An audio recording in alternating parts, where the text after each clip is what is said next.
Hey everybody, welcome to the 20-Minute Bible Study. I am Vince Miller. Today's topic, the ultimate leadership challenge, your family. You know, one of the greatest privileges of being a father and a husband is the opportunity that we get to lead our family. At the same time, it's one of those responsibilities that leaves men feeling, well, simply inadequate. Many feel this way primarily because we lacked a model, or perhaps the challenges are just too complex. Despite this, there are few things more important than great family leadership, and all husbands and fathers need to lead or learn how to do it. And here are three critical leadership investments we should be making. First, lead your family by leading yourself. You know, sometimes we forget that self-leadership is family leadership. Guiding, directing, and leading your character is where leadership is made. Most of what others learn from us is learned by how we behave. Second, lead your family by nurturing your marriage. You know, you got to give time and attention to your marriage each day in some way. People notice this over time. And then third, leading your family means investing, teaching, and mentoring your children and the opportunities that are given to you. Sometimes this will almost feel accidental or circumstantial, but turn to these available moments and then turn them into teachable moments and watch what God does. Great leadership never happens by accident. It requires deliberate investment of yourself into the people that are closest to your leadership, and it's an investment into your personal character. You know, so when we come back, we'll be joined by, well, a special guest and a good friend who will help us to discover how we can embrace the leadership challenges that we have been given. Get your day started right. Sign up for the Men's Daily Devotional at mensdevo.org. That's mensdevo.org. They're short, sweet, and to the point. Read them and share them with the men you know, and get into God's Word daily.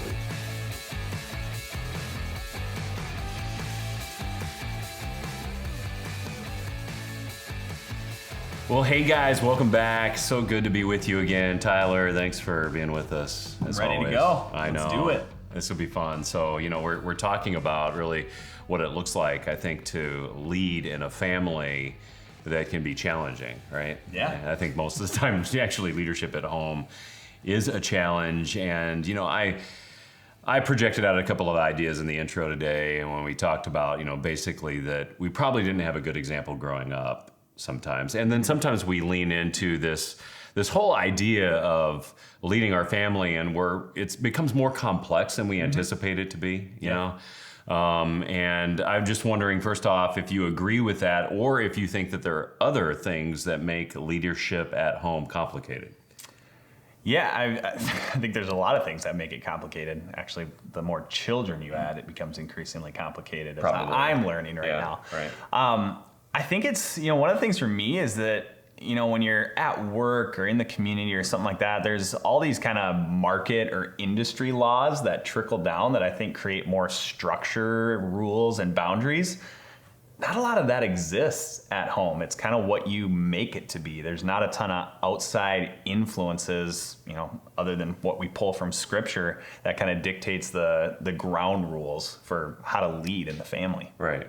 Yeah, so I think it is kind of one of those things, right, where you jump into being a father, you're not exactly anticipating or expecting what it's going to be like. You can complicate it with other features called more kids, right? and it gets more and more complex as you go along. And every stage and phase of a child's life and every stage and phase of a marriage require different things. And so it becomes this big, complex hairball sometimes, right? Just a whole bunch of learning curves like stacked on top of each other. Yeah, and it's kind of funny because, you know, my kids are starting to leave the home, right? I look back on it and I go, wow, how was I able to even endure these years? And I kind of can see now, looking back, I've gained a lot of wisdom over those years. And so some of it is just we're learning along the way and being open to learning.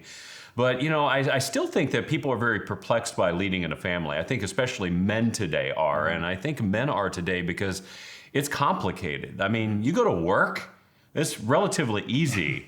to understand a leadership pipeline, where you fit into that for the most part, right? Most people understand that. They understand their place and role, and even how to lead the constituents that they're responsible for. And then you come home and everything's turned upside down, kind of, isn't it? It's have you ever felt like that some days coming home, kind of wondering what's going on here and how do I engage? Did I walk into? Yeah, exactly. And you're away from it for most of the day. Yeah. And then you enter it where, maybe you do have a spouse who is a stay-at-home mom, for example. Some families have that situation, some don't. But you're stepping into a situation where you don't know where these little individuals are, where maybe your spouse is in correlation with their day, and you step into a new planet, right? Yeah. Of experiences.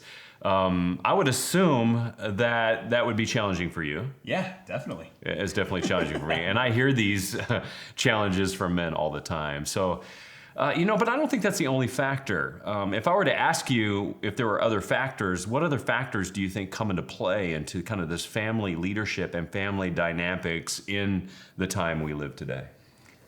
I think one of the things, and we were kind of talking about this at another point, but the context that you see, like when you read the Bible and you read the narratives around family there, it's just so different in a lot of ways than the world we live in today. When you're reading about Jacob and his 12 sons, when you read about the kings and stuff like that, it's such a different context, and I think about the father and son dynamics specifically, and how sons at a very early age are kind of invited into the family business, whether that was farming or carpentry or something like that. Mm-hmm. And there's fathers in some way were able to lead through the context of their work. That's totally different than my life right now. I'm not leading my family through the context of my work. For me, those are two very separate buckets, and I'm trying to go back and forth and speak both of these languages. So for me, that the influence looks very different a lot of times than what I see in the Bible, as much as the principles translate, and as much as the words and the principles really speak to me on how to do that. It's just kind of two different worlds. Yeah, I think that is right on the money, actually, because I think that we have watched the transformation of our society, the way we work, and the way we even lead at home has changed. Families like you're talking about, let's just take biblical times, period, anything that engages the Bible, which is our guide for truth in life, and even leading our family, right? We look at the context of their world. It was very agrarian. It was very nomadic. It was very based in their work and family business. Even that's how they built a legacy for their family, was through their work and then through their sons specifically. And then extended family that would move into their home even. So this context is quite powerful. And so a lot of the teachings of the Bible assume that. Yeah. Right? And so we step into our day where our world is not like that. In fact, our children pursue very different careers than us. And I pursued a very different career from my dad, right? And because of that, we live this very separate, distinguished, disintegrated maybe. I don't know what exactly the word is, but we live a very different life from our parents and our families, and then it becomes hard to kind of parent through the middle of that, and therefore the family dynamic is constantly changing. I think one of the things that's really challenged the family over the last few decades has been, I think, the estrangement of fathers from families because of divorce, and also the impact of family leadership from mothers, I would say, picking up the family baton from that, or in spite of the lack of male leadership in the home, and then fathers trying to figure out how to advocate or even be heard, right? Yeah. Again, after they've kind of thrown in the towel on family leadership, right? And figuring out how to do that again. Have you talked to dads that struggle with that? So. Yeah, definitely. And I think a lot of what I've seen is, especially in the context where maybe there's a stay-at-home mom, so much time and influence has been built in that.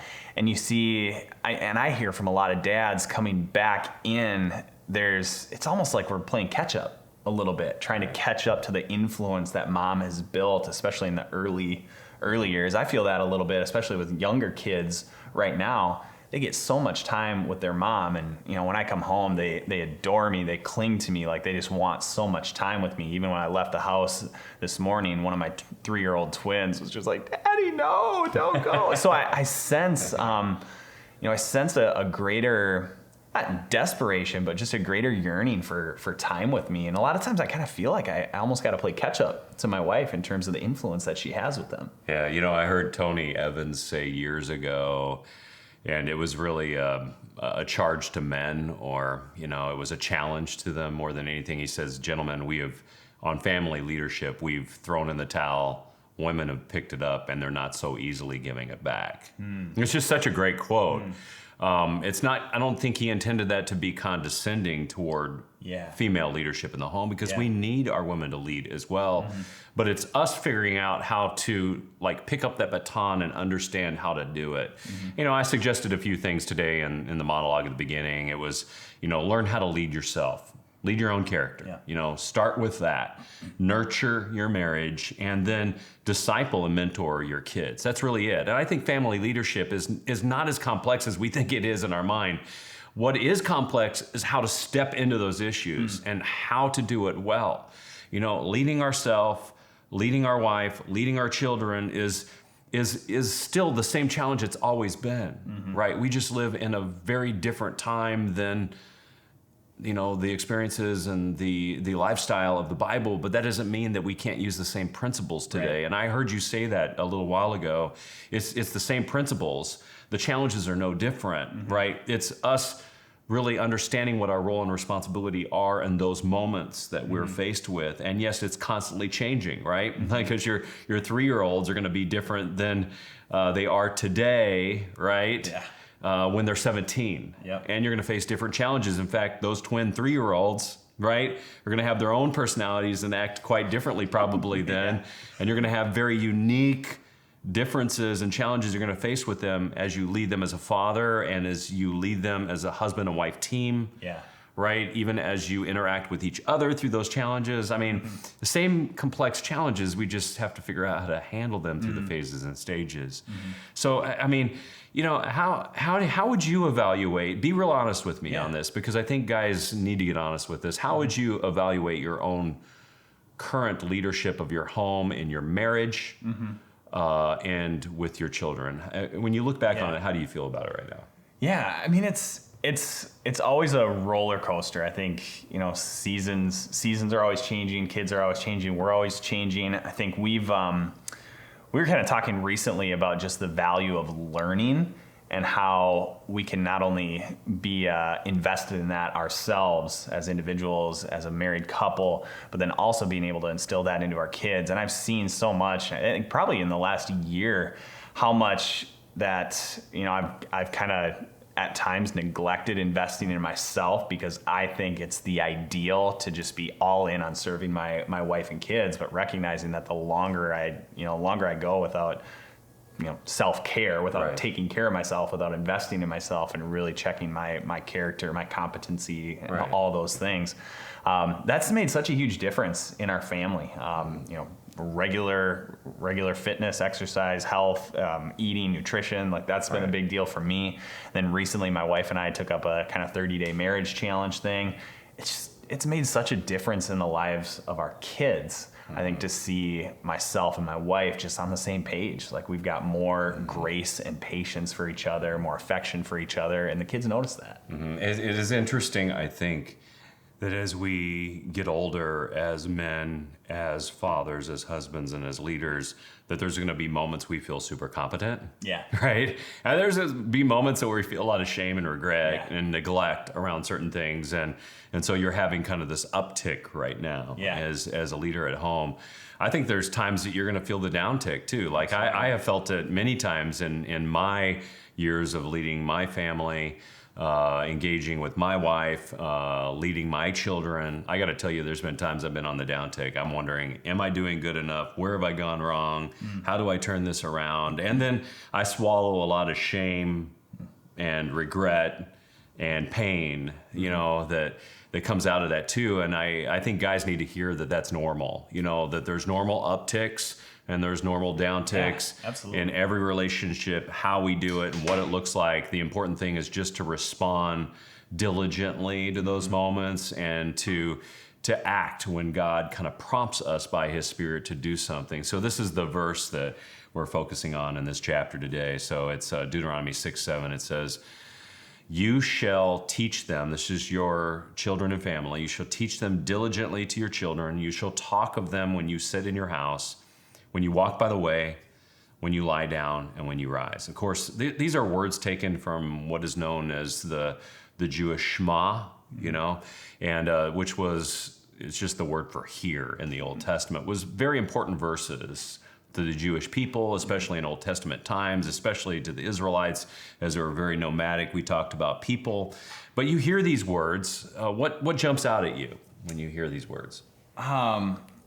It's funny. The first thing I actually think of is branding and messaging, and something we're, I think, acutely aware of in our present context. But I just think of, even when it goes on to talk about tie them to your hands, wear them on your forehead, write them on your doorposts and on your gates, like taking the core values, the core principles, the core messages that we want to be invested in as a family. My wife and I sat down a few nights ago and we just talked about vision and mission, who we want to be as a family.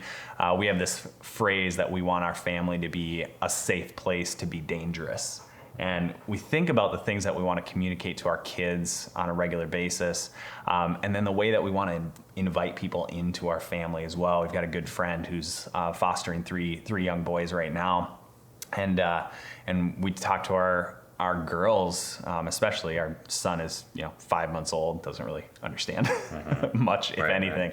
But just to talk about how we always want to grow our family, we always want to add to our family, hopefully not always biologically at this point. I think we're good on the number of kids, but just being able to invite people into our family as well. So yeah, I think of branding and messaging and communication for some reason, just saturating our family with the messages that we want to be about as a family. Well, that's cool too that you even reinforced that by saying, hey, it made you think of this, but you also said that you recently sat down as a family, at least you and your wife, it sounds like, and talked about family mission.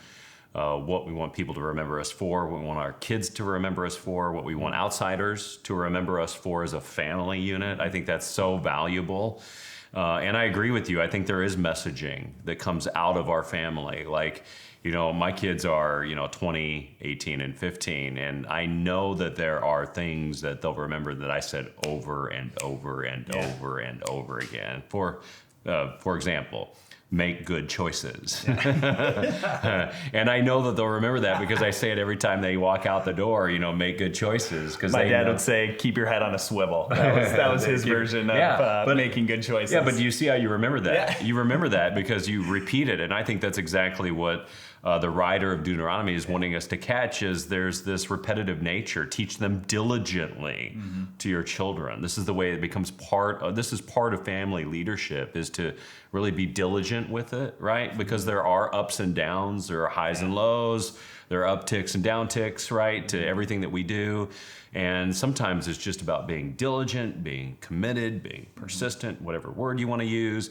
You just got to kind of stay with it, right? And and sometimes we're going to feel a lot of shame and regret and neglect. And you know what? Just accept that, move on, and see the image of the family that God wants you to live out. And I think really important for men at this moment is to hear this one thing, is to hear that we, although we're going to fail and make mistakes and we're going to have highs and lows, the fact is that we first too are children, right? We are a child of God, and as that child of God, we are also a part of a larger family where God has a mission and a life for us, where He wants us to rely upon Him, and we as children live in a family full of grace and mercy and love, forgiveness, right? Where we can be accepted and have and enjoy the pleasures of a great family, even when we're not leading our family the best, or maybe even when we are, right? We get to enjoy those pleasures and we get the opportunity to extend those to the family that we get to lead, Yeah. right? It is a huge opportunity and also a huge challenge. So thanks for sharing with us, man. Yeah. I appreciate it. I think this is a tough topic for guys. Yeah, it is. Well, guys, thanks for being with us. We hope you enjoyed this episode.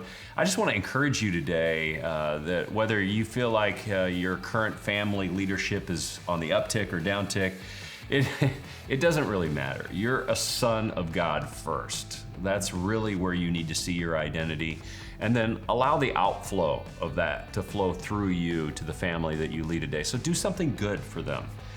Whether it's admit a weakness, admit a character fault, lead and take on a new challenge, encourage your wife in a new way, share love with your children. I don't really know what it is, but just do something today to get off the bench and into the game. And we'll see you right back here again next time on another episode of the 20-Minute Bible Study.